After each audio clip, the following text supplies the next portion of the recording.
Sorry about that. I'm pretty sure my phone froze up, but I had a timer. I was listening to an audiobook, but I wanted to jump on here. But what I was going to say was I've worked, obviously, in-10 experience for 6 years, 6+ years, going on 7 years. And so just to jump on the nutritional side real quick, it doesn't matter which diet you're on. I'm going to go ahead and just kind of try to hit the nail on the head.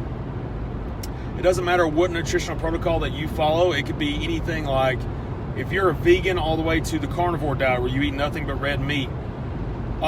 Any of those can work. Now, there are micronutrient deficiencies that you may have if you try to do something like the carnivore diet where you've cut out all carbs, anything like that. You could have problems there. That's why you need to make sure you're taking in enough magnesium, sodium, and potassium as well. Just something that gets provided inside of carbohydrate intake that you don't think about. And so, you could have some things off like that, and maybe you don't digest certain things well. And that's something you'll have to monitor as you go. So like, for instance, a vegan, a lot of times will have to rely on soy for protein sources, and a vegetarian, will as well. And,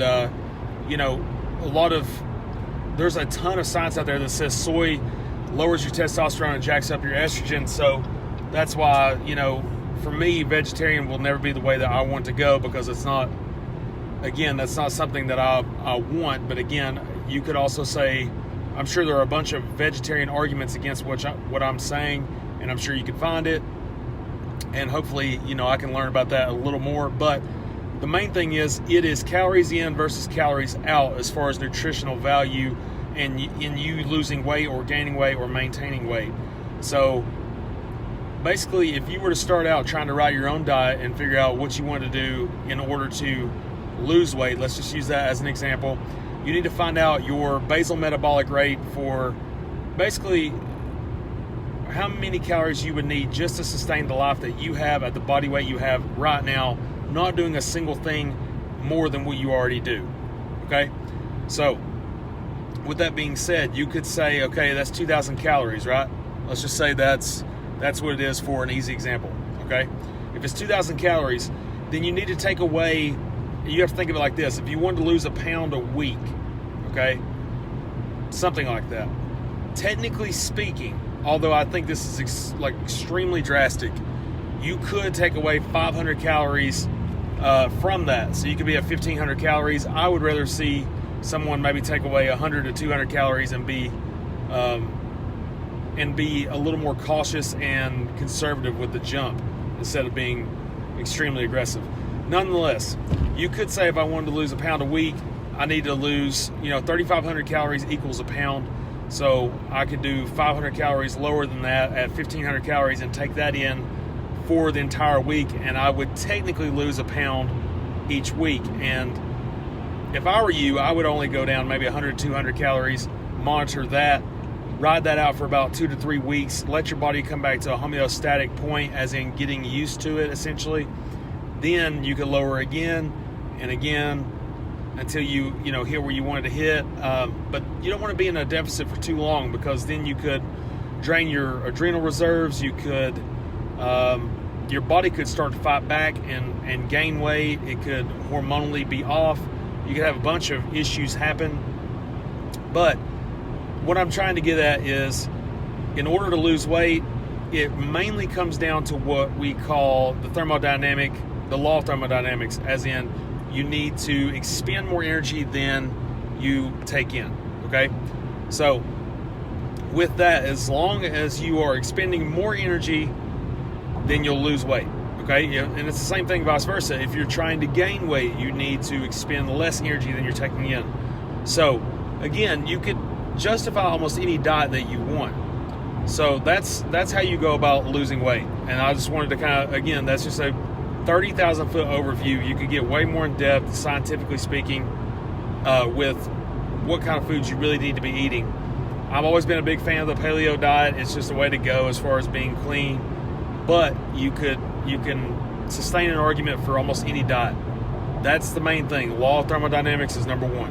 Okay, now that I've kind of hit the nutrition on the head with this, talking about you getting to your goals and not having to go approach somebody on how to do this, you can do it on your own. Exercise-wise, the reason that CrossFit wins most of the time is your body gets used to a certain type of training. So if it's bodybuilding or powerlifting, unless you're doing different things to throw it off, and in that case, you don't need to listen to what I'm saying. But the reason that CrossFit wins is because it's a varied exercise protocol. And that's why we have, and I'm not bragging here, but we have a pretty huge membership for our 2 gyms because we can provide the results. No one's bodies can get used to what we do. It is constantly varied. We keep people in good form, in good shape. We make sure that they're not lifting we want them in an efficacious manner, lifting something that will give them great results over time, but not going to get them hurt. We're not rushing anything crazy.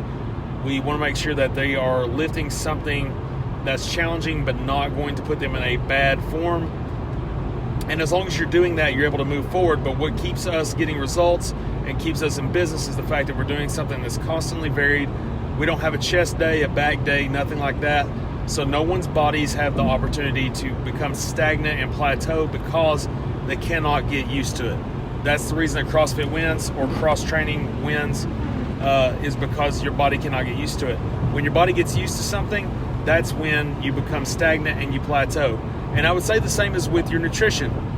The reason that your nutrition can't work is because the body gets used to things and it becomes stagnant. It's the same with, like, for instance, I've seen people on the keto diet when they have what you call a carbohydrate refeed day. Well, that refeed day usually means they can have a high, they do it usually in the form of high carbohydrates, and it's usually only one night out of the week, or maybe one night every 2 weeks. And what happens is your body's like, holy shit, this is a lot of carbs. I'm not used to having any carbs at all. And what happens is it actually makes it kick into overdrive with its metabolism, and you process it a ton faster. And I've seen people wake up the next day a lot leaner and actually lose weight because their body has gotten used to this keto diet where they've had high fat content, no carbs whatsoever, and, figuratively speaking. And so when that happens, their body has to learn how to process on the fly again. It gets kicked in the ass, if you will, as far as metabolism goes and as far as what to expect goes. And so that's when you see more results because the body's having to adapt quickly. Okay? And so that is what wins overall, in my opinion. The law of thermodynamics with nutrition, and then I guess you would say, every now and again getting that kick in the ass and changing your diet slightly and then going back. That's a good way of going about it. And then exercise-wise, don't allow your body to adapt. Once you become adapted, that's when the plateaus come in. That's when you're frustrated. That's when you want to quit. So I wanted to make a brief video that has a 30,000-foot overview of nutrition and exercise, and I think I've hit it on the head. But please, and I'm going to put up a post later on Instagram and Facebook, and I want you guys, send off with any questions you may have. Send me a personal message. It doesn't matter to me. Again, this is something I do for a living, nutritional protocols. I write out for people all the time. Of course, you join the gym for exercise protocols. You join our gym, 10 Experience. We have 2 locations, Morristown and Bristol. If you want results, we can get them for you. So try to hit me up on any of these platforms here. I'd love to talk to you. I appreciate you listening. Have a great day.